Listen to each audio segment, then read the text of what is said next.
Hi, everybody. It's Vanessa, and it is currently July 3rd, 2026. Yes, July 3rd, 2026. It's Friday, July 3rd, 2026, and I'm recording this video to talk to you guys a little bit about some things that, I was thinking about. So I was talking to someone about my testimony, and I find that I get interrupted a lot whenever I'm trying to tell my testimony, but, that's to be expected. Satan does not want you to tell a testimony when it's been given to you. It's very, very common, and he's going to try everything he can to try to prevent that, including whenever it happens to me too. Like, whenever I try to actually tell people my testimony, I get interrupted a lot. A lot of distractions will happen. It's very, very upsetting. That's part of the reason why I recorded a video and posted it. So, but I was talking to someone earlier, and I was talking about how I couldn't help but to start going over the fact that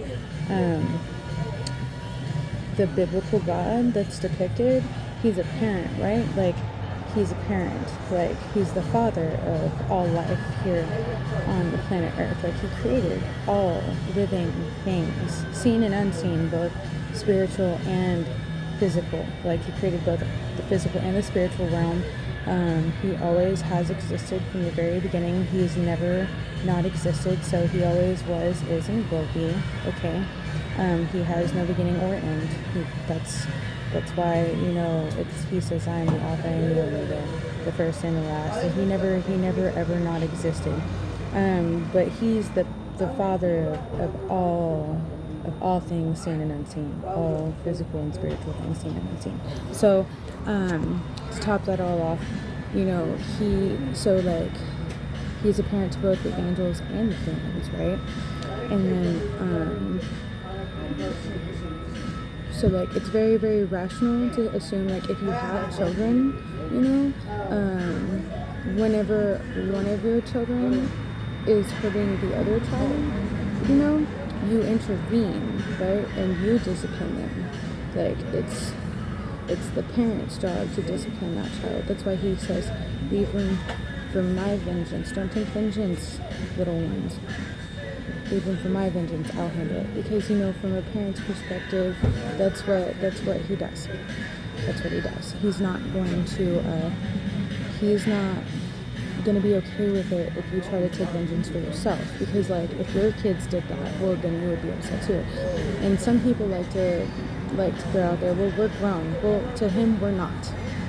If he has no beginning or no end, just imagine how he views that. We're always children in his eyes. We're never grown adults in his eyes.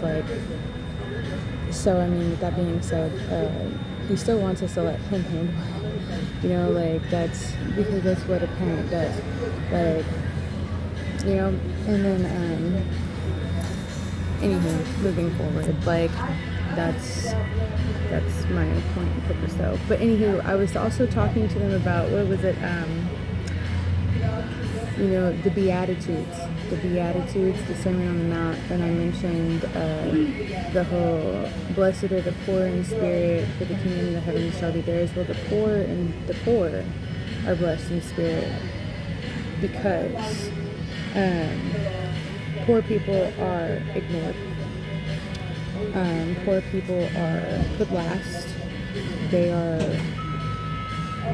thought illy of, or lied about, or assumptions are made about them that aren't true. There's all kinds of negativities surrounding the poor populace that's not true. And that's how the Biblical Scriptural God feels, right?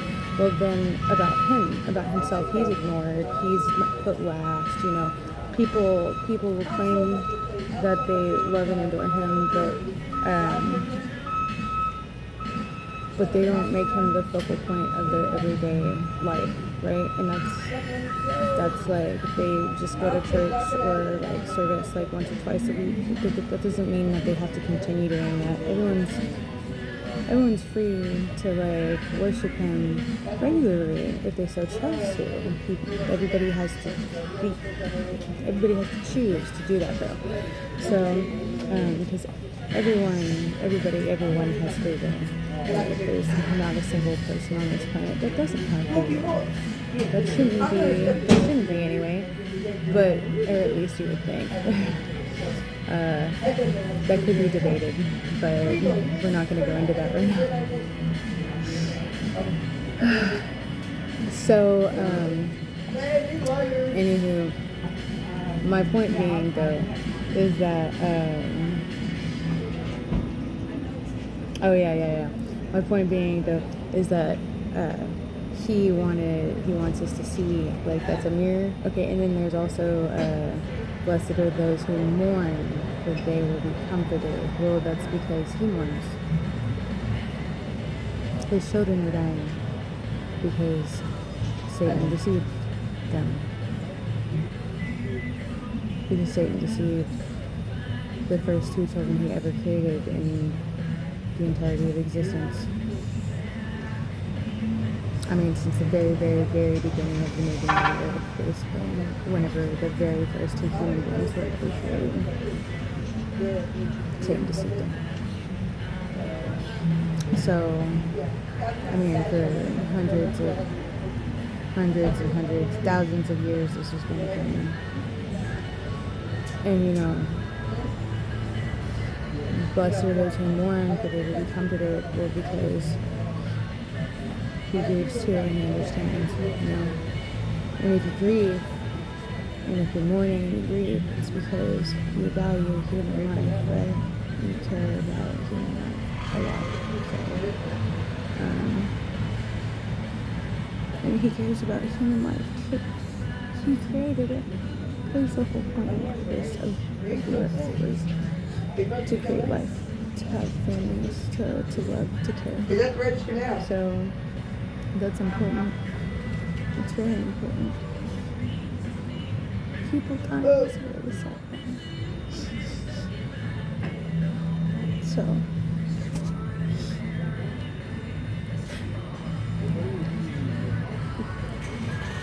there's a deeper meaning behind a lot of those things and the attitudes, I won't continue going into them, but the Heavenly Father in the scriptures, is depicted in the scriptures, he has a whole personality. And he's trying to get people to see that he's there and that he's not just this wrathful, vengeful God he's not just this angry being or this whatever he is. He's not like that. And he actually has a very, very loving, caring, merciful heart. He's a very merciful God. But we are very, very lucky. Well, not even lucky, we're graced. We're graced. We are alive on grace and mercy. That's why he says, blessed are the merciful, for they will be shown mercy. Blessed are the merciful, for they will be shown mercy, because if he has mercy on you every single day, then you should be merciful to other people too. He has mercy on you every single day. You should also be merciful to other people. It's a mirror. That's all there is to it. That's why the scriptures say those things. And that's, to me, it makes total and complete sense. Those are things to meditate on, I don't want to go over anything any further, but I just thought that was really intriguing to me, whenever I thought about it, so I wanted to share